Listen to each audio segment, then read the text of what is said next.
Thidwick the Big-Hearted Moose by Dr. Seuss.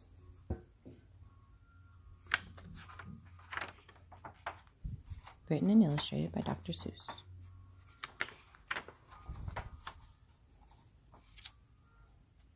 Up at Lake Winnebago, the far northern shore, lives a huge herd of moose, about 60 or more, and they all go around in a big happy bunch, looking for nice tender moose moss to munch.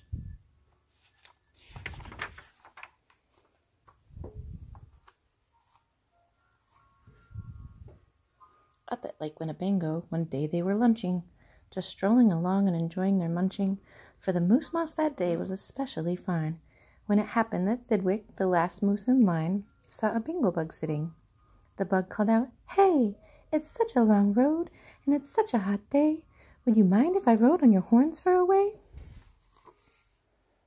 "Of course not," smiled Thidwick, the big-hearted moose. "I'm happy my antlers can be of some use.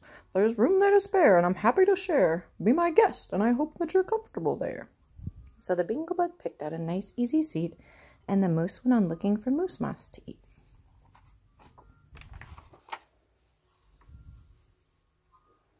Well, an hour or so later, the bug heard a squeak, and he heard the small voice of a tree spider speak. "I say," said the spider, "you've got a fine place. That moose seems quite friendly, has such a nice face. If I got on too, do you think you would mind?" "Hop aboard," laughed the bug. "Ha ha, and I think that you'll find that the moose won't object. He's the big-hearted kind." "I accept," said the spider, with joy and delight, and he started a web on a horn to the right.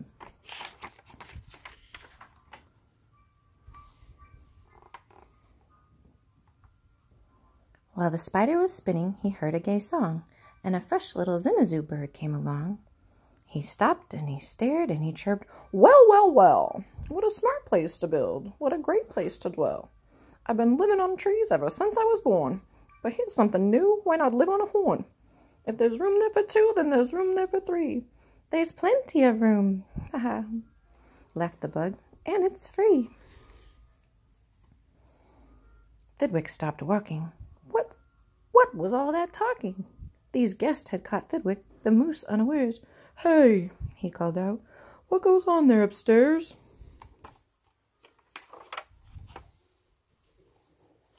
"Just building a nest, sir." "Just building a nest, sir," the zinazoo said, and began yanking hairs out of poor Thidwick's head. He had plucked out exactly 204. "Don't worry," ha ha, he laughed. "You can always grow more." Then he dozed off to sleep in his fine moose-haired nest. "This bird," murmured Thidwick, "is sort of a pest. But I'm a good sport, so I'll just let him rest, for a host above all must be nice to his guest."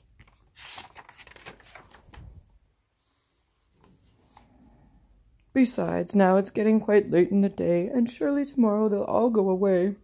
But alas, the next morning the sun's early light brought to Thidwick's sad eyes a most unwelcome sight. "Meet my wife," said the bird. "I was married last night, and perhaps by the way I should mention to you that her uncle is coming to live with us too. You're a very fine host, so I knew you'd be willing."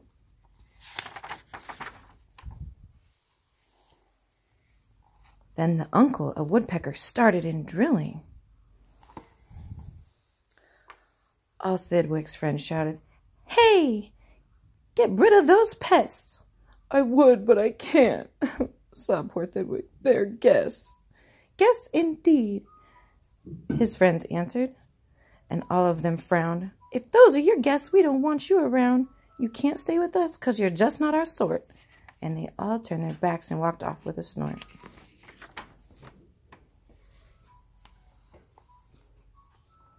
Now the big friendless moose walked alone and forlorn, with 4 great big woodpecker holes in his horn.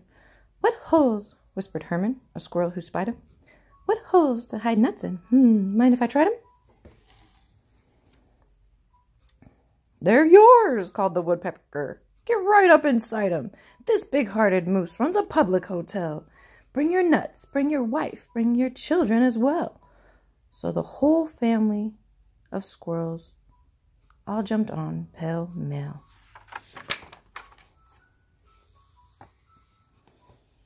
And the very next thing the poor animal knew, a bobcat and turtle were living there too.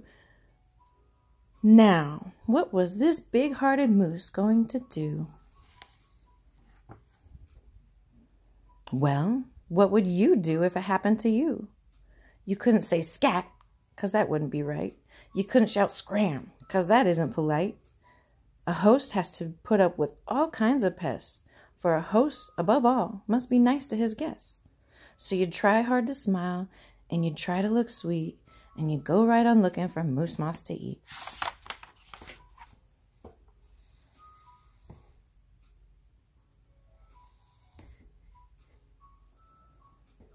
But now it was winter, and that wasn't easy, for the moose moss gets scarce when the weather gets freezy. The food was soon gone on the cold northern shore of Lake Winnebago. There just was no more. And all Thidwick's friends swam away in a bunch to the south of the lake where there's moose moss to munch.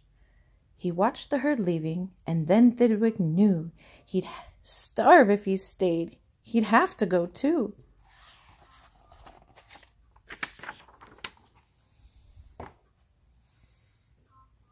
He stepped in the water. Then, oh, what a fuss! Stop, screamed his guest. You can't do this to us. These horns are our home, and you've no right to take our home to the far distant side of the lake. Be fair, Thidwick begged, with a lump in his throat. We're fair, said the bug. We'll decide this by vote. All those in favor of staying say A.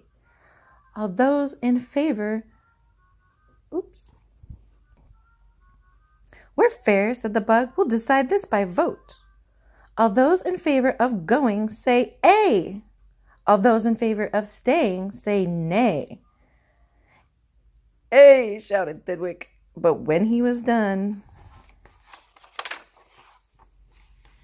Nay! They all yelled. He lost. 11-1. We win, screamed the guests, by a very large score. And poor starving Thidwick climbed back on the shore. Then, do you know what those pests did? They asked in some more. Oh my. They asked in a fox who jumped in from the trees. They asked in some mice, and they asked in some fleas. They asked in a big bear, and then, if you please, came a swarm of 362 bees. Poor Thidwick sank down with a groan to his knees, and then came something that made his heart freeze.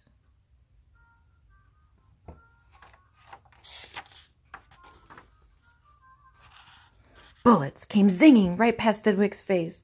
Guns were bang-banging all over the place. Get that moose! Get that moose! Thidwick heard a voice call. Fire again, and shoot straight one and all. We must get his head for the Harvard Club wall.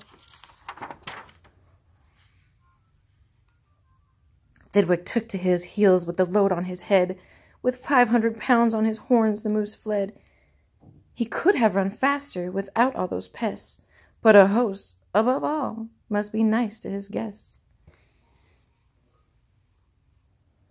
Up canyon, off cliff, over wild rocky trail, with bullets bouncing around him like hell. Up gully, through gulch, and down slippery sluice, with the hard-hearted guests, raced the soft-hearted moose.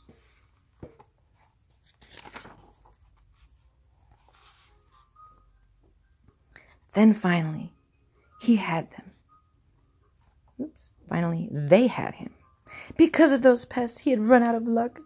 Because of those guests on his horns, he was stuck. He gasped. He felt faint, and the whole world grew fuzzy. Thidwick was finished completely. Or was he?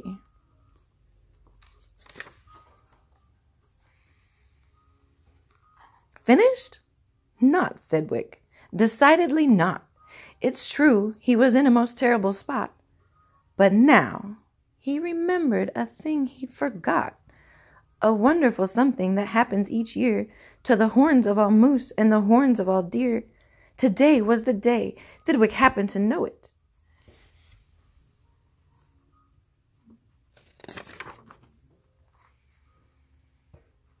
That old horns come off so that new ones can grow. And he called to those pests on his horns as he threw 'em. You wanted my horns? Now you're quite welcome to 'em. Keep 'em, they're yours. As for me, I shall take myself to the far distant side of the lake.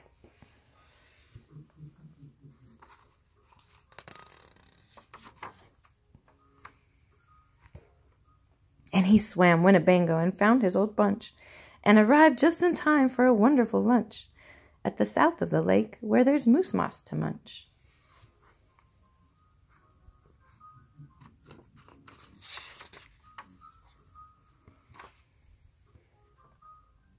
His old horns today are where you knew they would be. His guests are still on them, all stuffed, as they should be. Thanks for watching. Stay tuned.